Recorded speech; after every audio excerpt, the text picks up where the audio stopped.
استاذی تقلید واجب ہے، اس کی دلیل کیا ہے آپ مجھے بتا دیں۔ وَاتَّبِعْ سَبِيلَ مَنْ أَنَابَ إِلَيَّ، امر پہ، اور امر جو ہے عامی کے لیے یہ وجوب پہ استدلال ہے۔ عقائد میں تقلید نہیں ہے تو امام ابو منصور کی تقلید عقائد میں کیسے؟ وہ تقلید نہیں ہے، وہ عقائد کی تشریح ہے۔ تشریح ماننے کو اور کہتے ہیں، تقلید کرنا اور ہوتا ہے۔ نماز میں ہاتھ ناف کے نیچے باندھنے کے لیے دلیل ابو داؤد میں پیش کرتے ہیں، اس کی وضاحت کریں، وہ ضعیف ہے۔ بھائیو نماز میں جو ہم ہاتھ باندھتے ہیں یہاں پر کیا کہتے ہیں ناف کے نیچے، اس کی ایک دلیل تھوڑی ہے جو بھائی وہی ہے، 6 سے 7 دلیلیں اس کی موجود ہیں۔ آپ نماز اہل سنت والجماعت اٹھا لیں، آپ کی مرضی، نہیں تو نماز مسنون کلاں اٹھا لیں، حضرت مولانا صوفی عبدالحمید سواتی رحمہ اللہ کی 6 احادیث سے انہوں نے اس مسئلے کو ثابت کیا ہے، تو آپ کو بڑی آسانی سے سمجھ آ جائے۔ غیر مقلدین امام مالک کی بنسبت امام صاحب کے شاگرد ہیں، ان کی تقلید کیوں نہیں کرتے؟ بھئی غیر مقلدین تو کسی کی بھی تقلید نہیں کرتے، صرف امام مالک کی بات نہیں ہے، وہ نہ امام شافعی کی مانتے ہیں، نہ امام احمد کی مانتے ہیں، نہ امام حنیفہ کی مانتے ہیں، نہ امام مالک کی مانتے ہیں۔ شرح عقائد میں لکھا ہے کہ اگر کوئی ولی فاسق اور اس کو معزول نہیں کیا جا سکتا، اس پر حضرت حسین کیوں نکلے تھے یزید کے خلاف؟ بھئی ایک فاسق و فاجر کو معزول نہیں کیا جا سکتا تو ٹھیک ہے، لیکن سوال یہ ہے کہ فاسق و فاجر کہ ابھی تعین ہو رہا ہو، ابھی اس کی خلافت کا استقرا ہوا ہے یا نہیں ہوا، اس دوران تو اعتراض کیا جا سکتا ہے۔ حضرت حسین رضی اللہ عنہ تو ابتدا میں اس کا انکار کر دیا تھا، اس لیے حق امام حسین کے ساتھ ہے، ہم یزیدی نہیں ہیں۔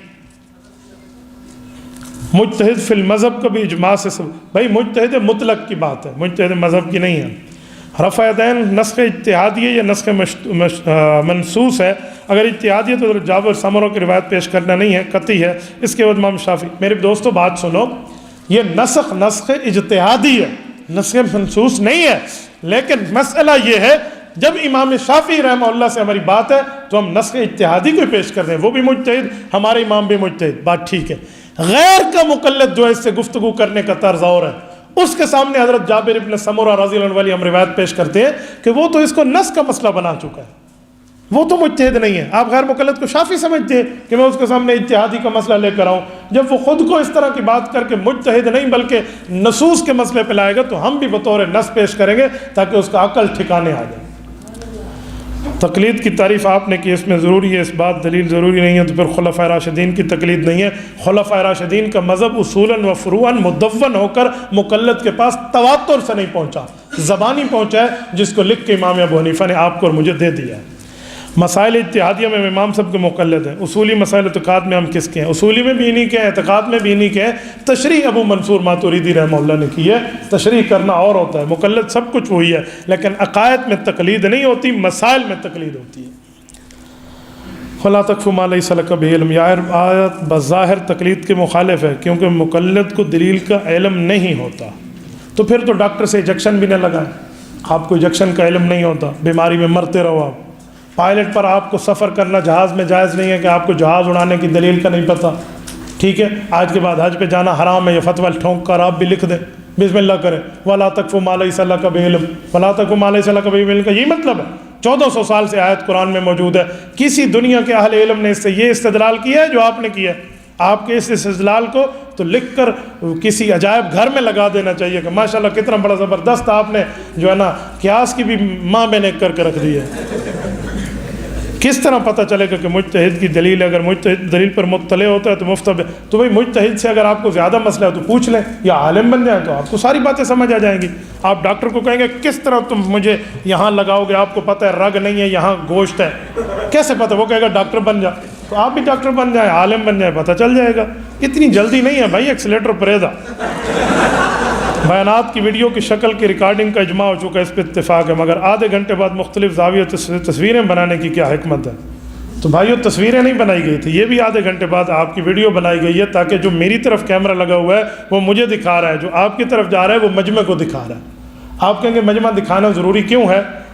تو ترہبون بہ عدو اللہ وعدوکم بھی تو ہے نا، اللہ اور اپنے دشمن کو صرف مارنا نہیں ہے، یرکانا بھی تو ہے نا، اس کو یرکا کے بتائیں گے کہ اتنی بڑی امت ماشاءاللہ آپ کے لیے دلائل تیار کر رہی ہے، تو آپ بھی دلیل میں ہیں، ہم بھی دلیل میں۔ مجتہد کی غلطی واضح ہونے کے بعد تقلید واجب ہے تو کیا رسول اللہ سے تقابل نہیں ہے؟ حضرت شیخ الہند کا جملہ، شیخ الہند رحمہ اللہ کے اس جملے کی وضاحت یہاں موجود ہے، تو میں ایک جملہ آپ کو کہتا ہوں، مجتہد اگر غلطی کر لے تو اس کا جواب حدیث میں ہے، کتاب الاحکام صحیح بخاری جلد نمبر 2 صفحہ 1092، حضرت عمرو بن عاص رضی اللہ عنہ راوی، اللہ کے رسول نے فرمایا اذا حکم الحاکم فاجتہد واصاب له اجران، مجتہد ٹھیک کام کرے 2 نیکیاں، ان اخطا له اجر، غلطی کرے تو 1 اجر اللہ پھر بھی دیتے ہیں۔ تو مجتہد کو تو اجر ملتا ہے، تو آپ کو کس نے کہا آپ اس غلطی پر اعتراض کریں؟ نمبر 2 کہ شیخ الہند فرماتے ہیں حق امام شافعی کے ساتھ ہے تو اس مسئلے میں، لیکن ہم امام صاحب کی تقلید واجب ہے۔ میرے دوستوں میں ایک بات آپ کو کر رہا ہوں، امام صاحب رحمۃ اللہ علیہ کے مسئلے کے مقابلے میں جو امام صاحب شافعی کے لیے شیخ الہند رحمہ اللہ نے فرمایا کہ وَالتَّرْجِیحُ أَنَّ لِلشَّافعی، کہ ترجیح یہ ہے کہ امام صاحب رحمۃ اللہ علیہ کا مسلک یہ، لیکن امام شافعی کے مذہب کو ترجیح ہے، تو اس ترجیح سے مراد حق و باطل کا اختلاف نہیں ہے، بلکہ بہتر اور بہترین کا اختلاف ہے، ایک بہتر اور ایک بہترین۔ لیکن کہا کہ پھر بھی ہم محبت ہے امام صاحب رحمۃ اللہ علیہ کی بات کو مانیں گے۔ کیوں؟ بعض اوقات عقیدت میں اجران کو چھوڑا جاتا ہے، اجرن کو لیا جاتا ہے۔ آپ کہیں گے کیسے؟ مکہ مکرمہ میں بیت اللہ کے اندر نماز کا ثواب زیادہ ہے یا مسجد نبوی میں؟ تو آپ بیت اللہ چھوڑ کے مسجد نبوی کیوں جاتے ہیں؟ تو بیت اللہ میں تو ثواب زیادہ ہے۔ آپ کہیں گے عقیدت مصطفیٰ کی وجہ سے ہم نے اجران کو اجرن کے لیے چھوڑ دیا۔ تو امام صاحب بڑے امام ہیں، صحابہ کے شاگرد ہیں، عقیدت کی وجہ سے انہوں نے امام شافعی کے مسئلے کی بہترین کو اپنی جگہ رکھا، بہتر کو پھر بھی قبول کیا۔ وہ حق و باطل والا نہیں ہے، بہتر اور بہترین کا اختلاف ہے۔ حجت اللہ البالغہ اوائل عمر کی تصنیف ہے، انہوں نے تقلید شخصی پر بڑا رد کیا ہے، ایسی کوئی بات بھی نہیں ہے، آپ غلط کہتے ہیں۔ امام شافعی رحمہ اللہ کی بات کو، حضرت امام شاہ ولی اللہ رحمہ اللہ کی بات کو لینا تو پورا لیجئے، پورا اٹھائیے۔ اقد الجید اٹھائیے نا، اقد الجید کہاں جائے گی؟ وہ بھی تو تقلید کے مسئلے پہ۔ تو شاہ ولی اللہ کی آدھی بات آپ اٹھا کر پیش کریں گے، شاہ ولی اللہ کی ساری باتیں سامنے رکھو۔ مجھے یہ بتاؤ شاہ ولی اللہ رحمہ اللہ خود کون تھے؟ حنفی تھے یا نہیں تھے؟ تو خود تو وہ حنفی ہے اور آپ اس کے وکیل بلا توکیل بنے ہوئے ہیں۔ صحابہ کے بتائے ہوئے اصول سمجھائے تو تمام ائمہ کے سمجھ میں اختلاف کیسے ہوا چاروں مذہب میں؟ حضور پاک علیہ السلام ایک مسئلہ سمجھائیں، مجتہد میں پھر بھی اختلاف ہو سکتا ہے صحابہ کے اندر۔ صحیح بخاری جلد 2 حضور پاک نے فرمایا لا یصلین احدکم العصر الا فی بنی قریظہ، میں بنو قریظہ جا رہا ہوں، عصر وہیں آ کر پڑھو۔ صحابہ چل پڑے، فادرک بعضهم العصر فی الطریق، عصر کی نماز راستے میں ہوئی، آدھے مجمع نے کہا عصر پڑھ لیں، آدھے نے کہا حضور نے فرمایا ادھر پڑھیں گے۔ تو جو کہہ رہے تھے پڑھ لیں، ان نے دلیل دی کہ حضور کا مطلب تھا جلدی آؤ، اب دیر تو ویسے ہو گئی ہے، نماز کی دیر کیوں کریں؟ دوسروں نے کہا جی نہیں، دیر ہو جائے ہم وہیں پڑھیں گے۔ دوسروں نے وہاں جا کر پڑھی، حضور پاک کے سامنے پیش ہوا، فلم یؤنف واحدا منہما، حضور نے فرمایا دونوں ٹھیک ہو۔ حضور فرمائیں مجتہد میں اختلاف ہو دونوں ٹھیک ہے، تو صحابہ بتائیں شاگردوں کے مجتہد ہونے میں اختلاف ہو تو بھی دونوں ٹھیک ہے، آپ اس پہ اعتراض نہیں کر سکتے۔ مذاہب میں اتنا، چاروں مذاہب میں آپس میں اختلاف کیوں ہے؟ امام اعظم تو صرف انہی کی تقلید۔ بھائی مسئلہ یہ ہے کہ ماہر ہوتا ہے، lower court, session court, high court, supreme court, supreme judicial committee, یہ فیصلے میں اختلاف کیوں ہوتا ہے؟ تو ماہر ہوتا ہے، وہ ہر زاویے سے دیکھتا ہے، ایک ڈاکٹر دوائی اور دیتا ہے، دوسرا اور دیتا ہے، اور میڈیکل جیوری بورڈ اور دیتا ہے۔ کیوں؟ آپ دوسرے غلط نہیں کہہ سکتے، تو ہر کی اپنی ایک ترتیب ہے، لیکن آپ کو جس کا صحیح لگے آپ اس پہ عمل کریں، یہ نہ ہو آدھا ادھر اور آدھا ادھر، آدھے تیتر آدھے بٹیر بن جائیں گے۔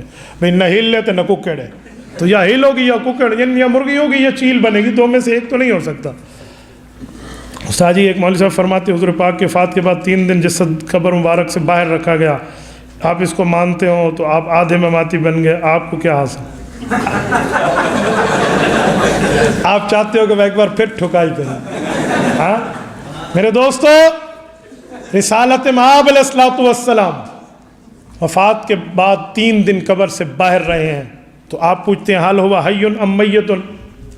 ہاں یہی جواب ہے۔ تو صحیح بخاری میں اس کا جواب موجود ہے، صحیح بخاری جلد اول کتاب الجنائز، کلام المیت وہو علی الجنازہ، حضور نے فرمایا کہ میت کی کیا ترتیب ہے، تو امام بخاری باب لائے ہیں کہ میت بولتا ہے حالانکہ جنازے پہ ہوتا ہے۔ تو کیسے بولتا ہے بھائیو؟ تو وہ کہتے ہیں ان کانت صالحہ، نیک ہوتا ہے تو قالت قدمونی قدمونی، برا ہوتا ہے قالت، وہ کہتا ہے یا ویلہا این تذہبون بہا، کہاں لے کر جا رہے ہو؟ ابھی جنازے پر ہے۔ یہ میت جنازے پر بول رہا ہے، انسان و جنات کے علاوہ سارے سن رہے ہیں، صحیح بخاری کی صحیح حدیث ہے، آپ اور ہمارا ایمان ہے۔ تو بتاؤ یہ میت جنازے پہ قبر سے باہر ہے، حل ہوا حی ام میت؟ اس کا جواب تو دے دے، اس کا میں دے دوں گا۔ اس طرح کے سوالات جو ہوتے ہیں، میں تبھی کہتا ہوں کہ بڑوں کو اگر اس طرح کے کوئی سوال پہ الجھن ہے تو اپنے سے بڑے کسی ماہر سے رابطہ کریں، وہ بڑا ہو یا چھوٹا ہو، لیکن علم میں اگر آپ سے بڑا ہے تو آپ اس سے پوچھ لیں، وہ ماہر ہے اس مسئلے کو، وہ آپ کو بتائے گا۔ مجھے پتہ چلے نا میرا کوئی شاگرد مسئلہ جانتا ہے، میں یہ نہیں کہوں گا میرا شاگرد، میں اس کی جہاں چل کے جاؤں گا مجھے سمجھا دو، وہ آپ سے اس علم میں بڑا ہے تو آپ اس سے پوچھ لیں۔ طلباء کے سامنے بیٹھ کے آپ کہیں گے دو جواب، ایک شق پر ہاتھ رکھو، تو پھر جب جواب آئے گا تو پھر حوصلے سے سنو گے۔ کسی بدتی یا مماتی یا غیر مقلد کے پیچھے عذر کی بنا پہ پڑھی جائے تو اعادہ ہوگا؟ تو آپ مجھے تھوڑا سا بتا دیں، عذر سے کیا مراد ہے؟ آپ کو ڈنڈا اٹھایا بھائی یہاں پڑھ لیں، ہاں عذر سے کیا مراد ہے؟ ہمارے دارالعلوم دیوبند کا فتویٰ ہے کہ بدتیوں کے پیچھے نماز نہیں ہوتی، وہ عقیدے کا بدتی ہو یا عمل کا بدتی ہو، وہ مماتی ہو، وہ رضا خانی ہو، وہ کچھ بھی ہو، ہم اس کے پیچھے نماز نہیں پڑھتے۔ کوئی پڑھتا ہے وہ جانے اور اس کا کام جانے۔ ایک شخص نے ہمیں کہا کہ میں تو پڑھتا ہوں، میری تو ہوتی ہے۔ میں نے کہا تیری تو مثال اس بے وقوف جیسی ہے جس کو کسی نے کہا وضو کے بغیر نماز نہیں ہوتی، انہوں نے کہا جاؤ میں ابھی پڑھ کے دکھاتا ہوں۔ دارالعلوم دیوبند کا فتویٰ ہے منکر حیات النبی کے پیچھے نماز نہیں ہوتی۔ تم دارالعلوم دیوبند سے عقل کو بڑے لے کر آئے ہو تو اپنی جیب میں رکھو۔ وہابیوں کا عقیدہ کیا ہے؟ وہابیوں سے پوچھ لو بابا، ان کا عقیدہ آپ مجھ سے پوچھ رہے ہیں۔ غیر مقلد اور مجھ میں ہم میں بنیادی فرق کیا ہے؟ وہ غیر مقلد ہے، ہم مقلد ہے، یہی بنیادی فرق ہے۔ سادے بندے یہی تو میں آپ کو سمجھا رہا ہوں۔ سینے پر ہاتھ باندھنے والی روایت کیسی ہے؟ مرد کے لیے سینے پر ہاتھ باندھنے والی روایت جو ہے 100% ضعیف اور غلط ہے۔ ائمہ نے خصوصاً امام احمد رحمہ اللہ نے تقلید سے منع کیا کہ میری تقلید نہ کرو، اس بارے میں کیا خیال ہے؟ امام احمد رحمہ اللہ نے منع کیا تو حنبلی دنیا میں مذہب موجود کیوں ہے؟ وہ یار جس چیز سے منع کیا اس کا منع کو عقل میں تو رکھ لو، وہ کیا ہے، تبھی آپ کو سمجھ آئے گی تو بات بن جائے گی، ایسی نہیں ہے جیسے آپ سمجھیں۔ باہر ممالک میں اکثر جب آپ کے لیے نماز، آپ اکیلے نماز کے لیے کھڑے ہو جائیں تو پیچھے آدمی آ کر آپ کو امام بنا لیتے ہیں، مجبوراً پڑھانے پڑتے ہیں۔ پیچھے آ جائے آپ کو امامت بنا لیتا ہے تو اپنی بات ہے، میں تو اس کا عملی طور پہ قائل نہیں ہوں۔ وہاں بہت سی کچھ اور ہے، آپ نفل بھی پڑھ رہے ہیں، پچھلا آ کر پیچھے فرض پڑھے گا، آپ کیسے پروف پڑھو گے میں نفل، کیسے پروف کرو گے میں نفل پڑھ رہا ہوں؟ آپ وتر واجب پڑھ رہے ہیں، پچھلا مغرب میں آ جائے، تو ایسے بندوں کو آپ نے کوئی ہاتھ نہیں ڈالنا، ایسوں کو گھاس ڈالنے کی ضرورت نہیں ہے۔ غیر مقلد بیوی اپنے حنفی شوہر سے 3 طلاق کا مطالبہ کرے، اس مطالبے پر شوہر 3 طلاق لکھ دے، اس صورت میں کیا غیر مقلدین کے نزدیک 3 واقع ہو جائیں گی؟ اگر ہو جائیں گے تو اس بارے میں عدت عورت کی کتنی ضرورت ہوگی؟ لو جی، یہ وہ شوہر کون ہے، ذرا اس کی زیارت تو کراؤ۔ ہاں اس نے غیر مقلدن سے شادی کی ہے کہ بھئی رفع یدین میں اختلاف ہے، رفع رجلین میں نہیں، اسی لیے سادے بندے کہاں پہ تم پہنچ گئے ہو؟ کون سے سوالات آپ اٹھا کر میرے پاس لے کر آئے ہیں؟ یہ سوالات ہوتے ہیں بھائی، حنفی شوہر ہے، اس نے جو طلاق دی ہے اسی ترتیب پر مسئلہ ہوگا، کسی غلط مذہب کو اٹھا کر تو آپ اس کو ٹھیک نہیں بنائیں گے۔ آپ کے لقب میں قریشی صدیق، بابا میرا خاندان ہے قریشی صدیقی، حضرت ابوبکر صدیق رضی اللہ تعالیٰ عنہ کی طرف سے میں پورے خاندان میں، میرے خیال میں ہمارے والد محترم سے کوئی 38ویں پشت میں حضرت صدیق اکبر ہمارے دادا بنتے ہیں، میں قریشی صدیقی ہوں، اس لیے لکھا ہوا ہے۔ والدہ کی طرف سے میری والدہ سید ہاشمی ہے، تو میرے خیال میں 40ویں پوتی بنے گی حضرت علی المرتضیٰ رضی اللہ تعالیٰ عنہ کی۔ تو ایک سلسلہ نسب اپنی قوم کا لکھا ہے، تو اس پر بھی آپ کو کوئی شبہ ہے؟ لو جی، اگر مجتہد خطا پر ہو تو 1 اجر ملے گا، لیکن مقلد کو اجر کیوں ہے؟ حضور پاک علیہ السلام نے فرمایا ماہر شریعت مجتہد اگر خطا کرے تو 1 اجر ملے گا، اور جو غیر ماہر ہے فَإِنْ أَصَابَ، اگرچہ وہ ٹھیک کرے، ان اخطا، ہم اسے کہیں گے اس نے خطا کیا۔ من قال فی القرآن برأیہ فقد اخطا وإن اصاب، حضور نے فرمایا جو غیر آدمی ہو، جس کو کوئی عطا پتہ نہیں ہے، وہ اپنی طرف سے قرآن کی ٹھیک تفسیر بھی کر دے پھر بھی غلط ہے، تو غیر مقلد غیر ماہر ہے۔ امام ابو حنیفہ ماہر ہے، ماہر کی غلطی اور ہوتی ہے، غیر ماہر کی اور ہوتی ہے۔ آپ مجھے بتائیں ڈاکٹر اگر آپریشن غلط کر دے تو اس کی تنخواہ بند ہو جاتی ہے؟ تنخواہ بند نہیں ہوتی، الاؤنس نہیں ملتا اسے جو انعام ملنا تھا، آپریشن میں غلطی ہو گئی، اور اگر آپریشن ٹھیک کرے تو تنخواہ بھی ملتا ہے اور انعام بھی ملتا ہے۔ اور یہاں بیٹھا وہ کوئی بشیرہ موچی آپریشن ٹھیک بھی کر دے تو پولیس پکڑے گی، وہ پولیس کہے گی بھی تو نے کیوں کیا، کل تو غلط کر دے، تو اس لیے غیر ماہر غیر ماہر ہے۔ کچھ لوگ کہتے ہیں کہ تصویریں بنانا، بابا میں تصویروں کا قائل نہیں ہوں، ڈیجیٹل اور ہے اور تصویر اور ہے۔ حضرت مولانا ابو ایوب قادری صاحب تشریف کیوں نہیں لائے؟ شاید میرے خیال میں مولانا کا کوئی مصروفیت ہو تو نہیں لائے، باقی آپ پوچھ لیں، ایسی کوئی بات نہیں، ہم جمعے والے دن اکٹھے جلسے میں اکٹھے، میں پوچھ لوں گا ان کی مصروفیت کیا ہے۔